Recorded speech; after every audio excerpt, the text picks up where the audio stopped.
Sambutan Imam Besar. Welcoming speech by the Grand Imam of Istiqlal, Nazaruddin Umar.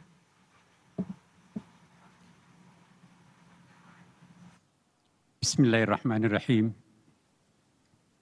Assalamualaikum warahmatullahi wabarakatuh. Selamat pagi, salam sejahtera untuk kita semuanya. Salam, Om Swastiastu, Namo Buddhaya, salam kebajikan. Alhamdulillah wa syukurillah wa salatu wassalamu ala rasulillah. Sayyidina wa habibina wa syafi'ina wa maulana Muhammadin sallallahu alaihi wasallam. Yang amat kami muliakan Bapak Paus Fransiskus, pimpinan tertinggi Gereja Katolik sedunia. Yang terhormat Bapak Menteri Agama Republik Indonesia. Yang terhormat Ibu Menteri Keuangan Republik Indonesia. Yang terhormat Bapak Menteri Komunikasi dan Informasi Republik Indonesia. Yang terhormat Bapak Menteri Investasi Republik Indonesia. Yang terhormat Bapak Yusuf Kalla, Wakil Presiden Republik Indonesia 2004, 2009, dan 2014, 2019. Yang terhormat Bapak Profesor Dr. M. Quraish Shihab, MA, Ketua Majelis Hukama Al-Muslimin di Indonesia. Yang terhormat seluruh ketua-ketua Majelis Agama dan Kepercayaan se-Indonesia, dan yang terhormat Bapak, Ibu, saudara-saudara sekalian, Your Holiness Paus Fransiskus, ahlan wa sahlan.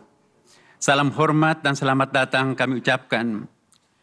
Saya sangat bersuka cita karena menyambut yang mulia di Masjid Istiqlal ini.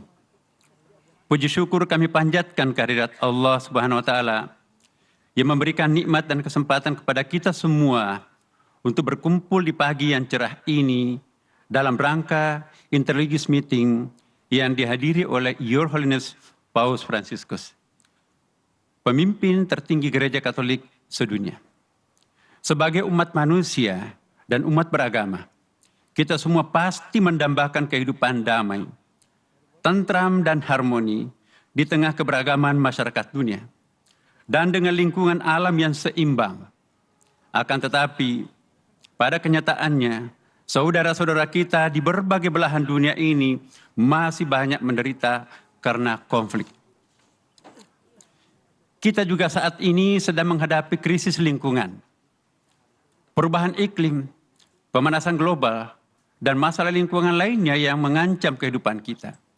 Oleh karena itu, pertemuan dan dialog para tokoh agama seperti yang dilaksanakan hari ini sangatlah penting dan dibutuhkan dalam menyelesaikan persoalan-persoalan kemanusiaan dan ancaman-ancaman kerusakan lingkungan.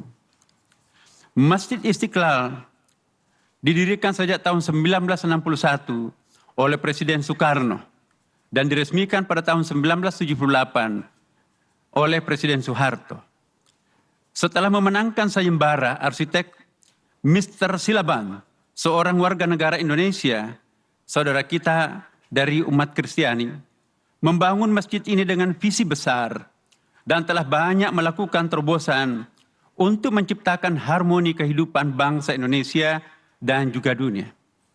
Masjid Istiqlal yang telah direnovasi oleh Presiden Joko Widodo bukan hanya rumah ibadah umat Islam, tetapi juga rumah besar untuk kemanusiaan.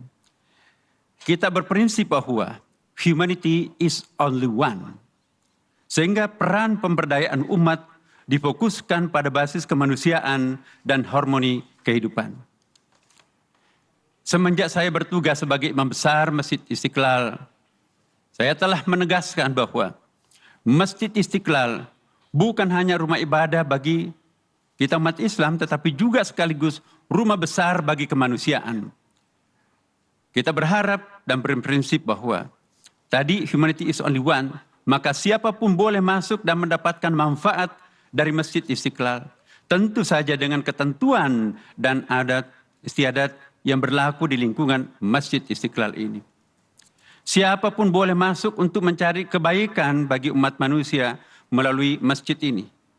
Sejak awal, Masjid Istiqlal berfungsi untuk membudayakan dan melayani semua orang.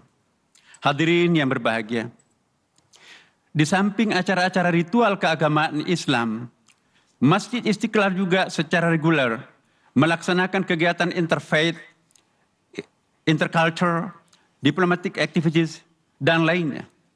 Masjid Istiqlal dilengkapi dengan berbagai fasilitas pembelajaran formal dari kelompok bermain, taman kanak-kanak, Raudatul Atfal, pendidikan dasar dan menengah yang siswanya mencapai 1.100 pelajar. Kami juga mengadakan pendidikan kader ulama, khususnya ulama perempuan di level master dan doktor yang berkolaborasi dengan Universitas PTIQ Jakarta dan kampus-kampus besar dunia, baik di Timur Tengah, Eropa, maupun Amerika Serikat. Semua ini bertujuan untuk menciptakan ulama masa depan yang moderat dan mendunia. Selain itu, Masjid Istiqlal juga dilengkapi dengan fasilitas olahraga dan seni berupa gym center, retreat, panggung kesenian, pusat kuliner, dan bisnis center yang dapat diakses oleh semua warga, termasuk komunitas non-muslim. Basement dan lapangan parkir 2 lantai yang mampu menampung sekitar 1.000 kendaraan roda 4 dapat digunakan oleh jamaah Masjid Istiqlal, katedral, dan warga masyarakat lainnya. Masjid Istiqlal adalah satu-satunya masjid negara yang juga diharapkan mampu memberikan pembinaan terhadap lebih dari 1 juta masjid dan musala yang bertebaran di seluruh kepulauan negara Kesatuan Republik Indonesia. Dalam konteks ini, Imam Besar Masjid Istiqlal Jakarta diberi kepercayaan juga sebagai President of International Grand Imam Association dan President of National Imam Association. Masjid Istiqlal ini juga berfungsi untuk merawat toleransi dan moderasi umat beragama di Indonesia. Kita semua telah melakukan terobosan besar untuk merawat toleransi dan moderasi umat beragama di Indonesia dengan dibangunnya terowongan silaturahim, the Tunnel of Friendship, yang menghubungkan Masjid Istiqlal dan Gereja Katedral. Inilah yang menjadi bukti betapa besar peran Masjid Istiqlal sebagai melting pot, khususnya untuk warga bangsa Indonesia yang majmuk dan berbineka tunggal ika. Untuk menjaga kelestarian lingkungan, Masjid Istiqlal juga melakukan transformasi menuju green building yang ramah lingkungan, sehingga menjadi rumah ibadah pertama di dunia yang meraih sertifikat Excellent in Design for Greater Efficiency H dari World Bank, Bank Dunia, sebagai rumah ibadah dengan bangunan rumah lingkungan atau green building.